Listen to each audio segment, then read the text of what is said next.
ఈ రోజు నుంచే మేడారం మహాజాతర ప్రారంభం. జాతరలో తొలి ఘట్టానికి ఇవాళ అంకురార్పణ జరగనుంది. ఈ సాయంత్రం గద్దెపైకి సారలమ్మ చేరుకుంటారు. అదే సమయానికి గోవిందరాజు రానున్నారు. రేపు చిలకలగుట్ట నుండి రానుంది సమ్మక్క. వనదేవతలకు అధికారిక లాంఛనాలతో స్వాగతానికి ఏర్పాట్లు జరిగాయి. మేడారం మహాజాతరకు తెరలేచింది. సమ్మక్క సారక్క దేవతలు గద్దెలపై కొలువు తీరనున్నారు. పగిడిద్దరాజు, గోవిందరాజు ప్రతిరూపాలతో ఆదివాసీ పూజారులు ఇప్పటికే మేడారం పయనమయ్యారు. కాలినడకన బయలుదేరిన పూజారులు వాగులు వంకలు దాటుకుంటూ ఇవాళ సాయంత్రానికి మేడారం చేరుకుంటారు. లక్షలాది మంది భక్తులు ఎప్పుడెప్పుడా అని ఎదురుచూస్తున్న గడియలు రానే వచ్చాయి. తెలంగాణ కుంభమేళ మేడారం మహాజాతర ప్రారంభమైంది. కన్నెపల్లి నుంచి సారలమ్మ, గంగారం మండలం పూనుగొండ్ల నుంచి పగిడిద్దరాజు, ఏటూరు నాగారం మండలం కొండాయి గ్రామం నుంచి గోవిందరాజు ప్రతిరూపాల్ని తీసుకువచ్చి గద్దెలపై ప్రతిష్ఠిస్తారు. సారలమ్మ, పగిడిద్దరాజు, గోవిందరాజు ప్రతిరూపాల ప్రతిష్టాపనతో తొలి ఘట్టం ముగుస్తుంది.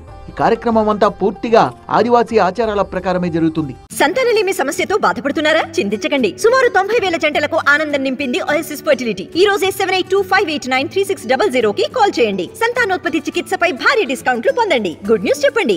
78 కిలోమీటర్ల దూరంలో ఉన్న పూనుగొండ్ల నుంచి పగిడిద్దరాజు ప్రతిరూపాలతో ఆదివాసీ పూజారులు ఒకరోజు ముందే బయలుదేరారు. పూర్తిగా కాలినడకన కాళ్లకు చెప్పులు లేకుండా సాగే ఈ యాత్రలో 7 వాగులు, దట్టమైన అడవి మీదుగా ప్రయాణం ఉంటుంది. సరిగ్గా ఇవాళ సాయంత్రం సారలమ్మ గద్దెపైకి చేరుకుంటారు. 40 కిలోమీటర్ల దూరంలోని కొండాయి నుంచి గోవిందరాజు ప్రతిరూపాలతో పూజారులు అదే సమయానికి గద్దెల దగ్గరకు చేరుకుంటారు. ఈ అపురూప ఘట్టాన్ని తిలకించేందుకు భక్తులు తండోపతండాలుగా తరలి వస్తారు. ఈ ప్రాంతమంతా సమ్మక్క సారక్క నామస్మరణతో మారుమోగిపోతుంది. జాతరలో అసలు ఘట్టం గురువారం సాయంత్రం ఆవిష్కృతమవుతుంది. చిలకలగుట్ట నుంచి కుంకుమ భరణ రూపంలో సమ్మక్కని తీసుకొచ్చి గద్దెపై ప్రతిష్ఠిస్తారు.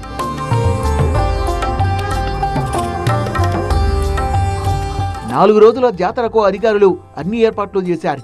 ఆర్టీసీ 6,000 స్పెషల్ బస్సుల్ని వేసింది. 14,000 మంది పోలీసులతో భారీ బందోబస్తు ఏర్పాటు చేశారు. వివిధ రాష్ట్రాల నుంచి వచ్చే భక్తుల కోసం దక్షిణ మధ్య రైల్వే ఈసారి స్పెషల్ ట్రైన్స్ కూడా ఏర్పాటు చేసింది.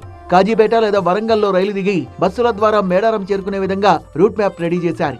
CM Revanth Reddy, governor Tamilisai, speaker గడ్డం ప్రసాద్ కుమార్ అమ్మవార్ల దర్శనానికి రానున్నారు. ఈ జాతరకు అన్ని తానై తన భుజాలపై వేసుకుని నడిపిస్తున్నారు స్థానిక మంత్రి, ఆదివాసీ బిడ్డ సీతక్క. భావితరాలకు తెలిసేందుకు 1000 ఏళ్లు నిలిచేలా సమ్మక్క చరిత్రను శిలాశాసనం చేస్తామన్నారు సీతక్క. ఈ చరిత్ర ఒక యుద్ధ భూమి.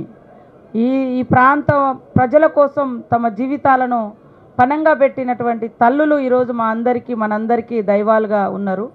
వారి చరిత్రను లిఖించాలి అని కూడా మేము అనుకుంటున్నాం. ఇప్పటికే 60 లక్షల మంది వనదేవతల్ని దర్శించుకున్నారు. 4 రోజుల పాటు జరిగే ఈ జాతరకు మరో 1.5 కోటి మంది వస్తారని అంచనా వేస్తున్నారు. ఇవాల్టి నుంచి ఆన్లైన్ లో బంగారం సమర్పణకు అవకాశం ఇస్తారు.